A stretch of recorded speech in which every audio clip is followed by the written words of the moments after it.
So Hey, a few disclaimers as I start my video today.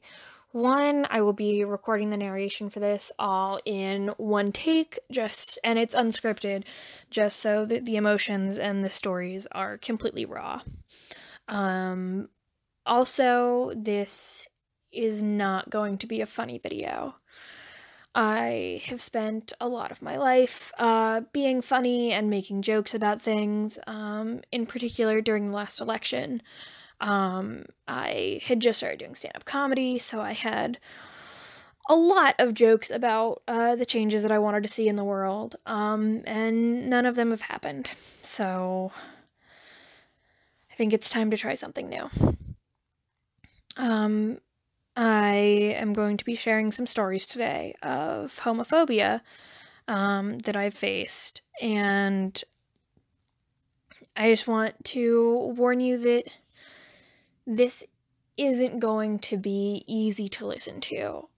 So if you think that could be triggering at all for you, please do not feel the need to watch or listen to this. You can support me in so many other ways. It's not worth triggering yourself over. So we're gonna start with a short but scary moment in my life. This was about 2 years ago. I was walking down the street in Chicago, and I see a man walking towards me, holding a cigarette butt. And he got louder as he got closer to me, and when he was right in front of me, I could hear what he was saying. And he said, "Do you know what this is? This is what you are. You're a..." And he used the gay F word, which I will not repeat because I just really don't like it, and I don't think it's appropriate to say in any context. Thankfully, I was able to very quickly sprint around him, and then very quickly walked back to the apartment that I was subletting at the time. And so I was very safe, and got away, but it was still very scary. A different, less scary, but more emotionally painful time would be a time when I went to go get a haircut. And my hair is very important to me. When I first got my hair cut short, it felt like I was meeting myself for the first time when I saw myself in the mirror. And that sparked a lot of meditation and self-reflection and discoveries about my own identity and ways in which I can be my truest, most authentic self. But this time getting my hair cut was not quite as magical. This time I walked in the hair salon and I hadn't made an appointment. It wasn't a hair salon that I had been to in a while. So I put my name on the wait list and I sat down in a chair. And then I looked over and I saw some of the stylists talking to themselves and then looking at me and talking to themselves and then looking at me. I was like, this is weird. But I need a haircut, okay. And then when I finally got into the chair to get a haircut, the woman looked at me and was like, "So, what are we doing for you today?" I was like, "Oh, I usually cut it down to about 2 inches on the top and then use a 2 on the sides." And she went, "We don't really do short hair here." And I know that's false. My brother has gotten his haircut there. I noticed several women in the hair salon that day getting what could only be referred to as the mom cut, where you get your hair cut short in order to not worry about children pulling on it as much. So it was very clear that she was lying to me. But I didn't really want to register what was happening. So I was like, oh, can you just cut my hair for me? I know I see the clippers right there. Do you think you could do it just this one time? And she was like, I guess. And then she took the clippers and went at my head in a very haphazard manner. There were tufts of hair sticking out in random places. The top was completely uneven. It was very clear that she was purposely giving me an awful haircut. And when it was over, she looked at me and all of the tiny hairs that were in my face and was like, we would normally use the hairdryer to blow off some of those hairs, but we don't have a hairdryer right now. Which is probably the most absurd thing I have ever heard said in any hair salon, ever, because it's a hair salon, and I could see about 10 hair dryers. And at that point, I very much logically knew what was happening to me, but I couldn't let myself emotionally register it at that moment. So I just got up and I paid, and I left a tip because I didn't want to believe that everything that had happened was real. And while I was signing the receipt, she said, you probably shouldn't come back. So I left, and I never went back.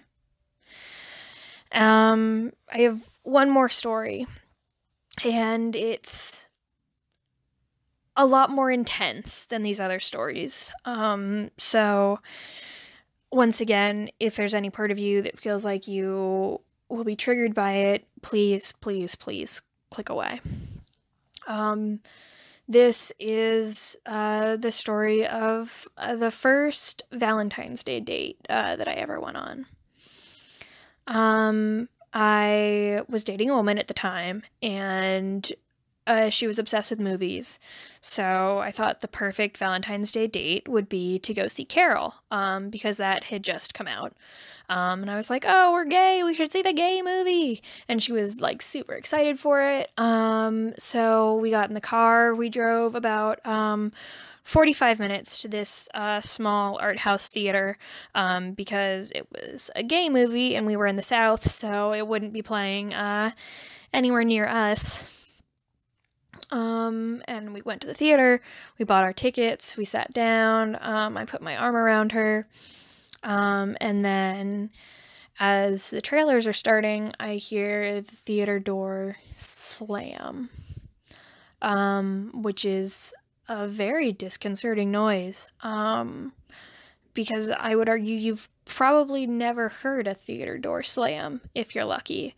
Most people, when they enter a theater,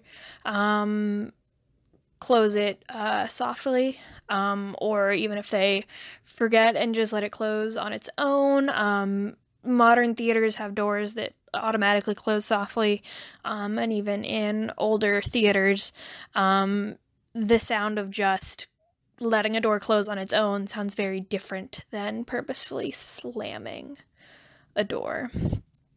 And then immediately following that, I hear a man's voice in the back of the theater. He was extremely angry, and he was screaming and yelling every homophobic slur you could think of, and saying how disgusting we all were, and all this awful stuff that I do not want to repeat. One, because it hurts to think about, but also I don't want to put that negativity back out into the world.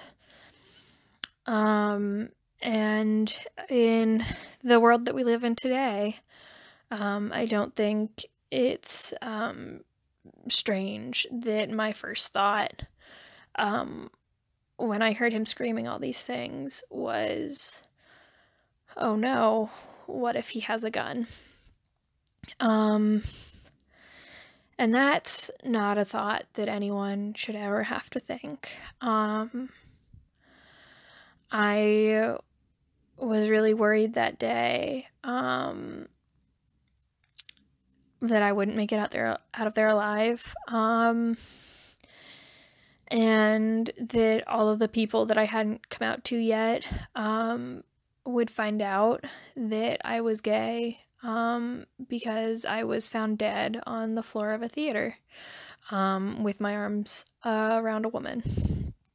And that is an incredibly, incredibly terrifying thought, and not a memory I enjoyed going back to. And it felt like he was yelling for forever. But in reality, before the trailer had even ended, there was a shuffling at the back of the theater, and the yelling stopped, and he was pulled out, and nothing happened, and we were safe. And I was still very frozen, as I had been that whole time, but I was able to calm down by the end of the movie and enjoy the rest of the night. But that's still not an experience that I would ever wish on anyone. So, why am I telling you guys all of this? Probably because I really need things to change. I would be lying if I said those were my only stories, and I would be lying if I said I thought that nothing like any of those would ever happen again. But you can help change this. You can vote. You can elect people to office that will make laws that will protect people. Because these are my stories, but I have friends who could tell you way worse things. I have friends who have been through conversion therapy, which is still legal. I have friends who have been sent to conversion camps, which is still legal. There are several other places, not just the hair salon, that I have either been refused service or kicked out of, which is still legal. And I don't want to go into the gun laws in this country, but if they were different, maybe I wouldn't have had to have been so scared that day in the movie theater. So please, please, please go out and vote. Support your LGBT friends. Tell them how much you love them. Stand by their side. Protect them. Because a lot of us are really, really, really freaking strong. But it never hurts to have a little support, because we have to be strong all the time. I also wanted to make this video, because when I came out, I said I was the happiest I've ever been. And that is still so true, despite all of this. And I think that's a real testament to how incredible it is to find your truth and to start living authentically. And I want to encourage anyone who is scared by some of the stories that I've shared, that it's okay. And even despite all of that, being true to yourself and the world, and being authentic and not feeling like you have to hide all the time is so much better than honestly anything else in the world. And finally, I wanted to say thank you. When a lot of these experiences happened, I had friends who came to my side and supported me.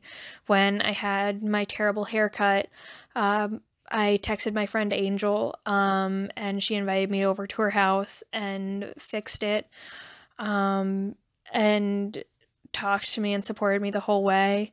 After the incident in the movie theater, a woman came up to me and thanked me for staying there with my girlfriend through the whole movie, despite what had happened, and explained how powerful of an experience it was for her, to see us stay, despite everything, despite how afraid we must have been.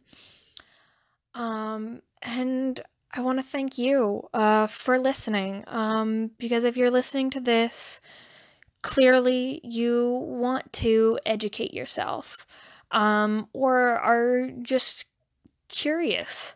And that honestly means a lot, because education is the beginning to a lot of change. So, thank you.